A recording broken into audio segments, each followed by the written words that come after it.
Primero que nada, algo impresionante. Bueno, aquí no voy a hablar de todo lo que es la pasión, ¿verdad? Lo vamos a hablar después en otro momento. Pero si ustedes ven, detrás de yo hay una puerta, debajo del Santo Sepulcro. Si ustedes entran, al fondo hay una roca gigantesca que está partida en la mitad. Esa es la roca que va directamente hacia donde Jesús fue crucificado, donde hoy tocaron ustedes con la cruz. ¿Qué significación tiene? Porque este lugar se llamaba La Calavera. Calvario significa calavera. ¿Por qué se llamaba así? Que estaba fuera de la ciudad. Porque precisamente por esa roca donde Jesús fue crucificado, se encontró cuando, me imagino yo, cuando el terremoto, o tal vez ellos ya tenían ese conocimiento. ¿Recuerdan cuando fuimos a Getsemaní, que la homilía Father Joe dijo, aquí cuando Adán salió del jardín del Edén, pues claro, va caminando, se considera que el jardín del Edén es en Irak, ¿verdad? En Irak. Él va caminando, ya está en exilio, hacia donde el Señor lo vaya, hacia donde la vida lo vaya llevando, porque él ha perdido, no la misericordia de Dios, pero ha perdido el caminar con Dios. Y viene aquí. Pero lo interesante es que según la tradición, ¿por qué se llamaba Calvario aquí? ¿Por qué se llamaba Calavera? Es porque en esa roca aparecieron los restos de Adán. Adán fue enterrado, así como lloró en Getsemaní, él fue enterrado en esta roca que siglos y siglos más tarde, el verdadero, el nuevo Adán, el que venía a deshacer el nudo del pecado de Adán, clava su cruz precisamente dentro de la roca donde Adán estaba enterrado. Así que la podemos entrar y la pueden ver. Esa roca está rota. La roca tiene una ruptura. ¿Por qué tiene una ruptura? Porque en el momento de la crucifixión, recuerdan que las escrituras nos narran que hubo gran oscuridad y un gran terremoto. Precisamente el templo rasgado que hablaba el Padre Juan, que se rasga en el templo, ¿cuándo se rasga? En el momento en que Jesús expira. Cuando Jesús dice todo está cumplido, viene el terremoto, viene la nube negra y para los judíos viene lo peor, que es que se rasga en dos. Se rasga en dos el velo, lo cual fue un signo muy simbólico de la rasgada del traspaso del corazón de Cristo. Pero a partir de ese momento ya Dios no está velado. Dios está revelado completamente en su amor y en su salvación. Por eso ya el velo tenía que ser rasgado, porque ya Dios no está velado. Entonces, esto es importantísimo que pensemos cómo Dios cómo el plan de salvación del Señor era revertir lo que Adán y Eva había hecho, lo fueron revirtiendo. Nuestro Señor, lógicamente, que es el Redentor, pero su madre cooperando como la nueva Eva. También es interesante que el Señor nos haya permitido hoy tener la Santa Misa en el único lugar aquí que está dedicado completamente a la Virgen. El Calvario es todo de la Virgen, ¿verdad? Como les explicaba, la parte derecha donde empezamos es donde Jesús fue clavado, donde está la imagen de la Dolorosa, es donde la Virgen recibió a Jesús en los brazos después de muerto, y luego en la cruz está la Virgen, está exactamente donde Jesús fue crucificado, está la Virgen con Magdalena y está San Juan. Pero para mí lo más impresionante esta mañana, que no sé si se notaron, traté de decirlo en una petición, pero una petición es una charla, ¿verdad? Pero que como en el comienzo de la vida de Cristo, que ayer lo vimos en la Natividad, ayer tocamos la piedra de la Natividad y hoy tocamos la piedra de la muerte del Señor, que culmina la obra de salvación. Nosotros no lo planeamos así, ¿verdad? Estaba planeado ir a Belén ayer, pero no lo planeamos que hoy íbamos a estar, no fue pensado, vamos a estar en la Natividad y después vamos, sino por las realidades prácticas de este país. Pero el Señor tiene un plan que nos traspasa, Él iba moviendo nuestro horario y moviéndonos para que nos diéramos cuenta que al principio de la vida de Jesús y al concluir la vida terrestre de Jesús, ¿quién es la que siempre está? La Virgen, que esa es su misión de corredentora, acompañando al Redentor en toda su vida. Pero la imagen que estaba a este lado, que representaba el encuentro de la Virgen con Jesús, no sé si se fijaron que el escultor hizo una cosa muy hermosa. La mano de Jesús resucitado está señalando el vientre de la Virgen, como diciendo, de aquí nací para cumplir la misión de mi Padre y aquí regreso, diciendo ya todo está cumplido. De aquí bajan, porque nosotros estamos viendo todo dentro de una iglesia, que vamos a explicar por qué está dentro de una iglesia. Pero tienen que imaginarse que esto es un lugar abierto. No hay estos edificios, no hay nada. Esto era fuera de la ciudad. A los criminales se les sacaba fuera de la ciudad. Y el Señor muere considerado un criminal. Y muere como un criminal, porque el castigo de los criminales era la crucifixión. Ahora, en él vamos a ir viendo que ni siquiera era la crucifixión normal de un criminal. Por ejemplo, a ningún otro criminal, los otros dos que murieron con él, los ladrones, ¿verdad? No fueron lacerados, no fueron azotados. O sea, en el Señor vamos a ver la fuerza, no hay palabras que lo quiera decir, y no lo quiero decir porque el corazón se me hace pequeñito, la fuerza terrible del odio del demonio contra Cristo y el odio del pecado del ser humano contra Cristo. O sea, no es simplemente matarlo, era rematarlo, ¿me entienden? No era simplemente herirlo, era superherirlo, era todo exageradamente doloroso, que muestra el amor hasta el extremo de Cristo, pero muestra también el horror de lo que somos capaces. Somos capaces de un amor que traspase todas las cosas y somos capaces de un mal que también destruya de una manera horrible al ser humano. Y lo hemos visto en la historia, ¿verdad? En la historia hemos visto tantos testimonios heroicos de amor, pero de un heroicismo grandísimo, pues esos son imitadores de Cristo. Pero también hemos visto unos males que traspasan la maldad humana, o sea, que traspasan incluso la capacidad no hay compasión, como los campos de concentración, ¿verdad? Y como tantas cosas, la trata humana hoy, tantas cosas que nos damos cuenta que el ser humano tiene capaz de uno y del otro. Y la gran opción de nuestro corazón que aquí Jesús nos enseña en la cruz es: decidan por el amor, porque si no decidimos por el amor, el enemigo viene con su fuerza, porque el enemigo tiene fuerza angelical, vamos a estar claras, no es la misma de Jesús, pero tampoco es la misma nuestra, es una fuerza angelical maligna. ¿Viene para qué? Si no estamos enraizados en la cruz de Cristo, si no entramos en esa piedra con Cristo, si no nos dejamos crucificar con Cristo, podemos nosotros convertirnos en enemigos de Cristo y enemigos de su cuerpo, como lo fue, por ejemplo, muchos personajes históricos, ¿verdad?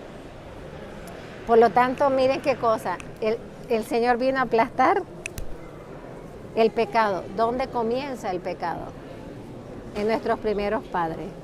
Y un signo clarísimo es que la cruz entra hasta la raíz de la tierra. Esto es muy importante, que era más doloroso todavía, porque cuando levantan la cruz, la hacen, es como que ustedes tienen que hacer que algo pesado caiga sobre un hueco. Eso le pasa al Señor y más se le raja todo el cuerpo.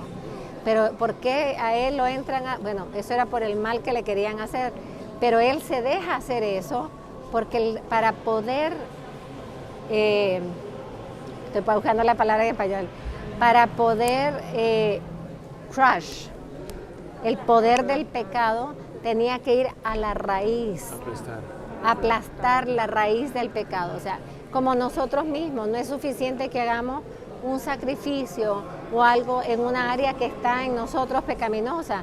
Hay que entrar a la raíz con el poder de la cruz y hay que crucificar esa área. Entonces el Señor entró, y ese entrado, eso que tocamos nosotros significa, Él entró para romper, no así tus pescaditos, no, para entrar a romper la raíz del pecado, que es la desobediencia al Padre y la desconfianza del amor del Padre. Y por eso aquí son las 7 palabras. Alguien me preguntaba el otro día, una pregunta muy inteligente, que por qué a Jesús se le pintaba y se le manifestaba con la llaga, y Él se manifiesta con la llaga en las manos, en el costado y la llaga de los pies, que son las 5 más importantes, no son las 5 únicas. El cuerpo del Señor entero era llaga abierta, pero por esas 5 llagas fue clavado y la del costado fue traspasado. Son las que las consideramos las 5 corrientes de agua viva, las de que nos dan su gracia y su misericordia y su salvación. Me preguntaban que por qué no aparece Jesús con la cruz en el wrist, en la muñeca, porque en esa época se crucificaba mucho en la muñeca. Entonces me hicieron esta pregunta y mi respuesta lógica, porque no le he preguntado a nadie sobre ese tema, pero mi respuesta lógica es: cuando a ti te crucifican aquí, inmediatamente te desangras y mueres. La muerte es inmediata. Los soldados, por orden de los jefes romanos, querían una muerte lenta y dolorosa para Cristo.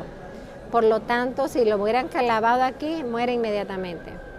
El Señor pasa 3 horas de agonía. Eso hay que pensarlo, hermano. Por eso la hora de las 3 de la tarde es tan importante, pero no como culminación de su entrega, pero son 3 horas de agonía donde no puede respirar. El crucificado moría asfixiado, los pulmones se llenaban de agua, sí le quedaba agua, porque había desangrado todo, por todo el camino, desde el pretorio hasta aquí. El Señor está derramando sangre, por lo tanto había muy poca sangre, y por lo tanto vemos el amor del Señor, que cuando le traspasan el corazón después de muerto, aquí viene la prueba. Si ya se murió, ¿para qué hacerle algo más, no? Querían asegurar que estuviera bien muerto, ¿no? Y le traspasan el corazón con una lanza. ¿Y qué hace el Señor ante el rechazo rotundo del hombre? Cuando le traspasan el corazón, de él brota sangre y agua, dándonos los más bellos sacramentos del bautismo y de la Eucaristía, pero también dándonos los rayos de misericordia. Después de muerto siguió dando vida, porque el amor nunca muere. El amor es más fuerte que la muerte. Y esto es lo que nos manifiesta el corazón traspasado de Cristo, que el amor es más fuerte que la muerte y que el amor siempre da vida y crea. Okay. Entonces, esa es mi teoría, porque no lo clavaron aquí, es para hacerle la muerte muchísimo más lenta, y si era más lenta también fue la posibilidad del buen ladrón de convertirse, que después hablaremos del buen ladrón. Aquí atrás, donde ven estas hermosas lámparas, está la lápida donde el cuerpo del Señor fue colocado cuando lo bajan del Calvario. Lo colocan porque era parte del rito de esa época, que las mujeres rociaran el cuerpo del difunto con aceite de nardo. Ahí, por lo tanto, ahí se arrodilló la Virgen, se arrodilló Magdalena, María de Clofás y algunas mujeres que tal vez se acercaron, y todas ellas llenaron el cuerpo de Cristo. Por eso es que la lápida huele a nardo. Llenaron el cuerpo de Cristo con el aceite de nardo, que es el signo es un gesto. También tenía su rito, era un rito, pero tenía como gesto también el amor al cuerpo de nuestro Señor. Por eso María Magdalena vino en la madrugada. ¿Con qué vino? Con perfume, ¿verdad? Porque ellos querían entrar a la tumba, si les permitían los soldados, a ponerle más aceite. Ahora, aquí hay un detalle bien lindo. Jesús, para que ustedes vean, cuando Él dice: yo no tengo cabeza, ¿dónde reposar mi cabeza? No la tuvo en el nacimiento, no hubo dónde reposar la cabeza, nadie le dio la casa, tuvo que ir a un establo. No tuvo dónde reposar la cabeza en su muerte, porque el Señor no solamente muere, no en una cama. El hecho de muerte del Señor es una cruz, pero también está coronado de espinas. Y por lo tanto, si está coronado y no son espinitas, como las que nos enterramos con las rosas, espinas de este tamaño, no tiene cómo colocar la cabeza porque se les hinca más. Y las espinas penetraron todo su cerebro. Por eso es que sus ojos se llenan todos de sangre. Pero no puede hacerse para atrás. Incluso el Señor por los clavos no tiene movimiento libre. El Señor se hace esclavo de la cruz para salvarnos, no puede moverse. Lo único que puede mover es el cuello. Y por eso cualquier búsqueda, eso será otra historia, pero cualquier movimiento lo tiene que hacer con los ojos, porque no puede. Para hablar las 7 palabras que oímos todos los Viernes Santos, ay, qué lindas las 7 palabras del Señor. Para poder decirlas tenía que empujarse sobre las llagas de los pies para poder coger respiración y decirlas. Entonces, imagínense ustedes pararse sobre los clavos de los pies para coger respiración, para dar una palabra de amor. Entonces hay que ver bien los detalles de la crucifixión, que pasaríamos un mes viéndolo, ¿verdad? Pero imagínense que para decirte una palabra que te va a quedar para toda la vida de la iglesia, las 7 palabras de amor que Cristo dio antes de morir, tiene que empinarse sobre los clavos que tienen sus pies para poder respirar y poder decirlas. ¿Qué más iba a decir ahí? Se me olvidó.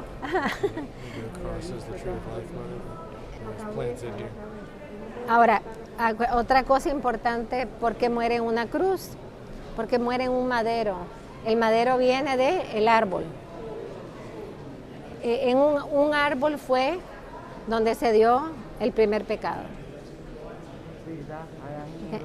Adán, el fruto jugoso, hermosísimo que vio Eva, ¿verdad? Que cae por la seducción de Satanás. Siempre acuérdense que la seducción es a través de lo bonito. Por eso el Señor se va a tener que dejar desfigurar completamente, como dice Isaías, no parecía hombre de tan desfigurado que estaba. Y es verdad, hermano. La película de la Pasión, que es fuertísima, es 40% de la verdad. Y hay gente que no la vio porque era muy fuerte. Yo creo que el mundo entero tenemos que verla, porque tenemos que entender lo que significó lo que el Señor hizo por nosotros. Y como les digo, es lo más cercano que se ha hecho de verdad a la pasión de Cristo, pero no todavía nada puede representar la pasión de Cristo. Toda su cara desfigurada, todo su cuerpo llagado, todo moreteado, todo inflamado, la nariz salida, la quijada desvenganzada, todo desfigurado, porque esa es la verdad del pecado. Nosotros no nos damos cuenta, pero el pecado desfigura el alma. Y el Señor tenía que tomar toda la desfiguración para embellecernos con su resurrección. Y esto es un movimiento de amor. Ahora, en un árbol, la persona humana, Eva y Adán, pecaron. Pues tenía que ser en un árbol que el nuevo Adán nos devolviera la vida. Por Adán y Eva, en un árbol entró la muerte y por Adán y Eva. ¿Quién es Adán y Eva? El nuevo Adán y la nueva Eva. El nuevo Adán en la cruz y la nueva Eva al pie de la cruz. Tenía que restaurarse ese hecho en un árbol que se llama el árbol de la vida, que ahora sí antes era el árbol de la vida en el Edén, pero se convirtió en árbol de muerte por el pecado. Ahora el que es el árbol de muerte se convierte ahora en el árbol de la vida por el sacrificio de nuestro Señor.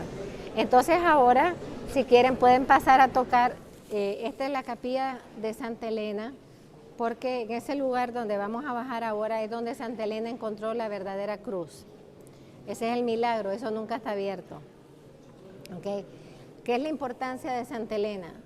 Santa Elena es alguien a quien tenerle muchísima devoción, por eso está en ¿cómo se llama? La reliquia, que nos estamos siendo bendecidos todos los días. Tiene la cruz, tiene a Santa Elena, tiene 2 apóstoles y otra gran mujer en la vida de la iglesia, Santa Catalina de Siena. Santa Elena era la madre del rey Constantino, que gracias a él se levantó la persecución a los cristianos y se estableció la libertad a la religión cristiana en el Imperio Romano. Santa Elena era una mujer que se había convertido y ella siente un impulso en su corazón, para mí eso es muy importante, de venir a Tierra Santa en aquella época, los años 300 y pico, venir a Tierra Santa con una tropa de soldados y un gran barco a buscar los tesoros, a buscar las reliquias del Señor, de la Virgen, incluso de algunos santos o mártires, que encontrara. Ella tenía que encontrarlos porque fueron guardados, fueron sepultados por miedo a la persecución. Por lo tanto, Santa Elena viene aquí y lo primero que quiere encontrar es la Santa Cruz. Por eso a ella siempre se le dibuja con la Cruz del Señor. Por los cálculos, ¿verdad?, dónde quedaba el Calvario, el hecho de que también, después hablamos de eso, que Jesús no tenía tumba. Y gracias a José de Arimatea, hay dos hombres importantes en la muerte del Señor, pero José de Arimatea es el que le da la tumba, su tumba que no había sido usada por nadie. Eso es muy importante. Tanto en la vida, al principio de la vida, como en la muerte del Señor, hay un José. Pero José le da, junto con la Virgen, al Señor una morada inmaculada, la pureza perpetua de la Virgen, la virginidad perpetua.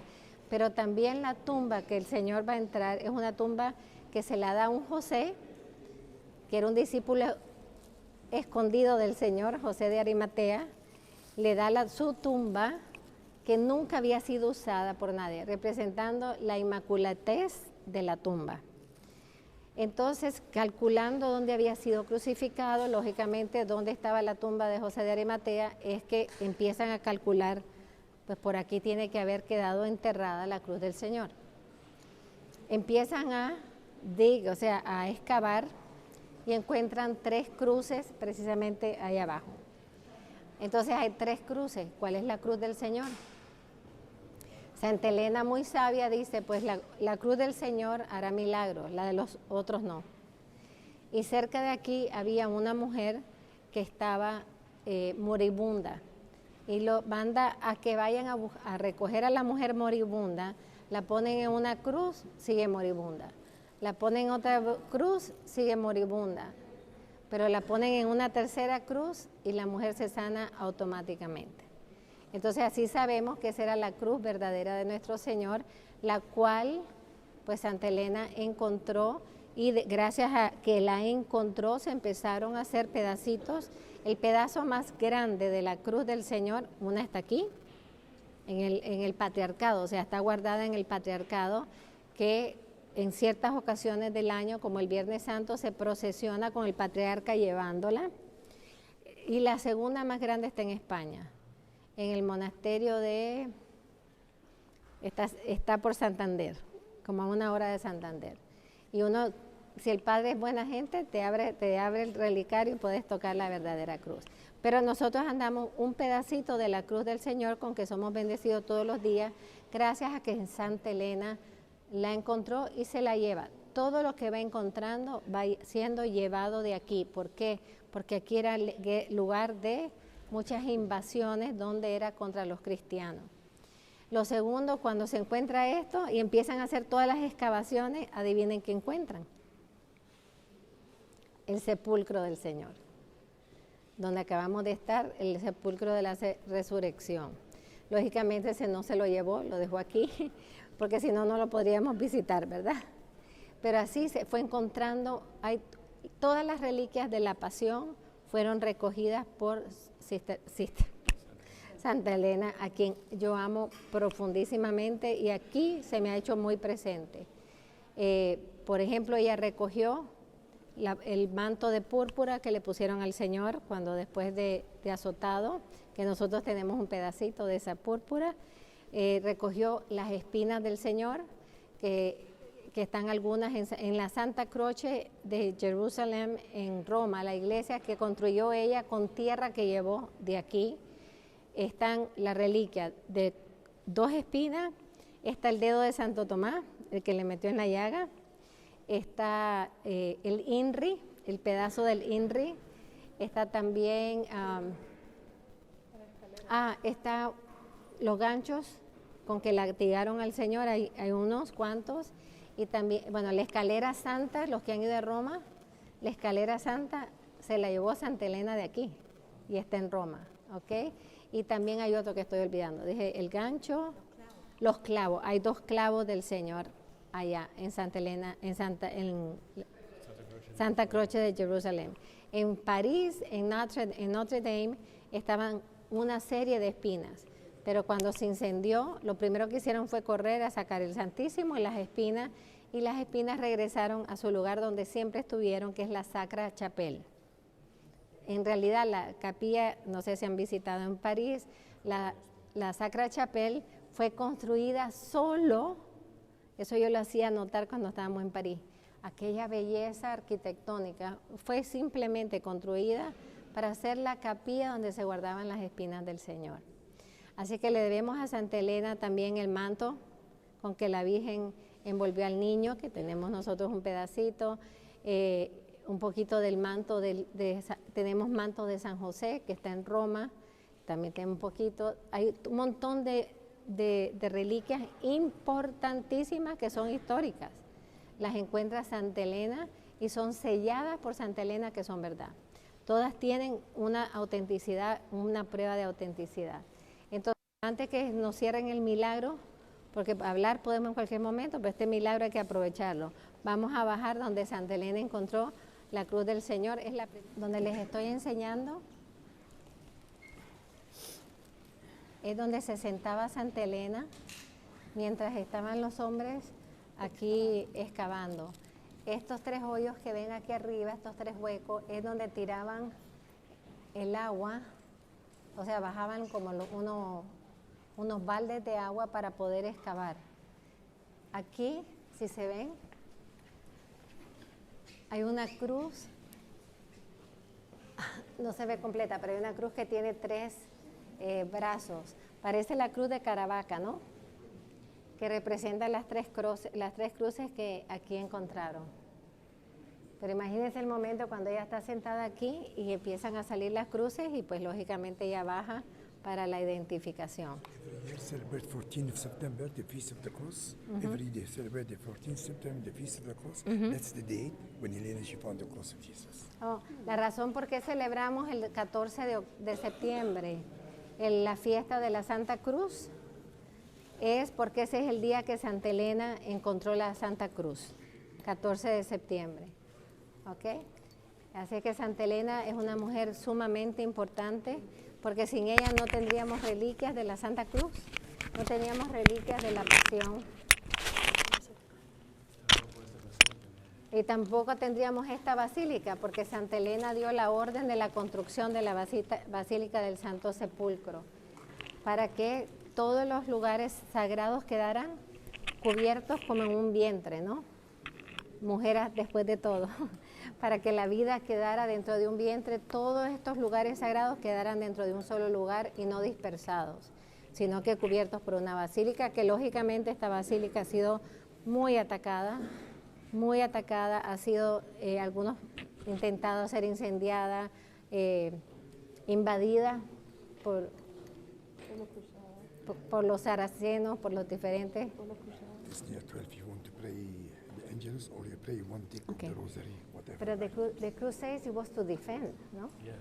Una cosa que yo quisiera aquí clarificar de las leyendas negras de la iglesia que no son ciertas, ¿verdad? Se critican mucho las cruzadas, hermano. Y como en todo, habrá gente buena y gente que se le fue la mano, ¿verdad? Pero las cruzadas, su propósito era sumamente buenísimo. Lógicamente tenemos que, hay algo muy lindo que San Juan Pablo II nos enseñó, y es que no se puede jugar la historia desde el momento que tú la vives. La tienes que jugar en el momento en que sucedió. Ahora se puede hablar de diálogo diplomático, y aún así no funciona mucho, ¿verdad? Pero bueno, podemos ir primero por la vía del diálogo diplomático. Cuando todos los diálogos diplomáticos en todos los sistemas, en niveles y los grados, no se dan, es que es la violencia, desafortunadamente, lo que le llamamos guerra. Pero en la época de las cruzadas, tenemos que entender que estos eran católicos fieles a la iglesia, fieles a Jesucristo y al Evangelio. Y ellos sintieron que tenían que defender estos lugares. Entonces se atacan que los cruzados vinieron a invadir. No, los cruzados vinieron a defender estos lugares sagrados. Si no fuera por ellos, esto hubiera sido completamente... Si no hubiera sido por lo que ellos hicieron, que fue venir a pelear contra los invasores, no hubiéramos tenido estos lugares que visitar. Entonces, en realidad es una injusticia, considero yo, criticar a los cruzados, porque incluso la Orden del Santo Sepulcro apoya a los cruzados, o sea, apoyó en su época. Yo, no porque soy dama del Santo Sepulcro estoy hablando de eso, lo he hablado toda la vida, ¿verdad? De que es muy fácil decir, ay, los cruzados que llegaron. Sí, pero aquí ya estaba invadido y querían quemar todos los lugares de Jesucristo. Entonces los cruzados van donde el Santo Padre de esa época y le piden su bendición para ellos venir a defender los lugares sagrados de nuestro Señor. Y por eso vienen en defensa, y por eso vienen porque ahí en esa época no hay diálogo, no hay embajadas, no hay consulados, no hay diálogos diplomáticos, ni organizaciones, ni instituciones. En esa época, ¿cómo se vencían las guerras? Peleando, exclusivamente. Pero tenemos que darle gracias a los cruzados, porque ellos son los que defendieron estos lugares e incluso fueron rescatando de los enemigos, fueron rescatando ciertos los lugares sagrados, porque algunos ya habían cogido y estaban a punto de coger el Santo Sepulcro. Así que dense cuenta la importancia que tuvo.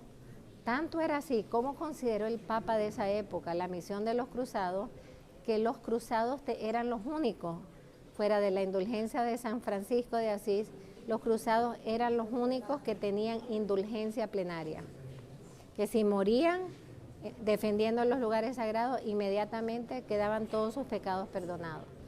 Quiere decir que la iglesia misma reconocía la labor de los cruzados que venían a defender todos los lugares santos, y no solamente en Tierra Santa, en muchos lugares alrededor que lo defendieron de los enemigos del cristianismo y nos lo dejaron a nosotros para preservarlo. Santa Elena es muy grande porque ella preserva los tesoros más hermosos de la iglesia. Las reliquias más importantes de la iglesia se las debemos a Santa Elena. Y por eso hay que honrar a Santa Elena. Nosotros la amamos profundamente porque el Señor desde el principio a nuestra congregación nos pidió ser custodios de los tesoros de la iglesia. Por lo tanto, era como una continuación en la historia de la misión de Santa Elena, y por eso yo creo que es que el Señor nos ha dado estas miles de reliquias de primer grado que tenemos, ¿verdad? Como preservarlas. ¿Por qué tenemos que preservarlas? No solamente para enseñar a venerarlas, pero tal vez para cuidarlas y que no se las vaya a coger nadie más, ¿verdad? O descartarlas.